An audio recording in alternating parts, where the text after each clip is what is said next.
என்னதான் பண்ணிட்டு இருக்கீங்க? ரேஷன் ப்ரொபோர்ஷன் சால்வ் பண்ணிட்டு இருக்கேன் சார். சம்ம இப்படி போட்டா எக்ஸாம் முடிஞ்சிருப்பேன் சார். இதான் சார் ஈஸியே. இதோட ஈஸி இருக்கு. நான் கொஞ்சம் கவனிங்க பக்கத்துல நின்று. இந்த மாதிரி ரேஷன் ப்ரொபோர்ஷன்ல ஏபி பிசி சிடி கொடுத்துட்டு ஏபிசிடி என்ன சொல்லிட்டு கேட்பாங்க. இந்த மாதிரி கேட்டாங்கன்னா கம்ப்ளீட் பண்ண மாதிரி எழுதிட்டு இருக்குன்னா உங்களுக்கு எக்ஸாம் முடிஞ்சிடும். எப்படி ஸ்மார்ட் அப்ரோச் பண்றேன்னு பாருங்க.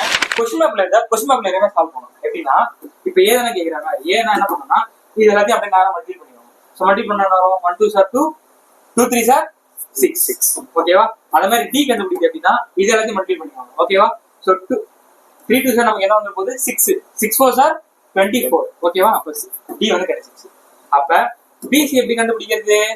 பினா ஒண்ணுமே இருக்கு பாருங்க. இங்க முடிச்சு இப்படி முடிச்சிடணும். ஓகேவா. அப்ப பி பாருங்க 1 3 சார் 3 3 3 சார் 9 ஓகேவா. அப்ப சி எப்படி இருக்கு? இங்க சி இருக்கா, இங்க டி. அப்ப அதே மாதிரி இங்க பண்ணீங்கன்னா 3 4 சார் 12 12 3 சார் 36 ஓகேவா. இது எல்லாமே அந்த டேபிள்ல போகும். 3 டேபிள்ல போகுமா. So 2 3 sir 6 3 3 sir 9 12 3 sir 36 8 3 sir 24. இதான் அந்த क्वेश्चन ஆனா சரியான ஆன்சர். இது ஏ பி சி ஓகேவா. அவங்க எது கேட்டாலும் நீங்க சொல்லிடலாம். இப்போ ஏடினா என்ன சொல்லுவீங்க? ஏனானது 2 பீனானது 8. இதை சிம்பிளை பண்ணினா 1:4 அப்படி சொல்லுவாங்க. ஓகேவா. இதான் ஈஸியான மெத்தட். இதை ஃபாலோ பண்ணுங்க. ஓகே. அப்போ இந்த क्वेश्चनக்கு என்ன ஆன்சர்ன்றதை மறக்காம கமெண்ட் பண்ணுங்க. இதுவே யூஸ்ஃபுல் வீடியோஸ் நம்ம பேஜை ஃபாலோ பண்ணிட்டு உங்க ஃப்ரெண்ட்ஸ்க்கு ஷேர் பண்ணி விட்டுருங்க. அடுத்த வீடியோல சந்திப்போம்.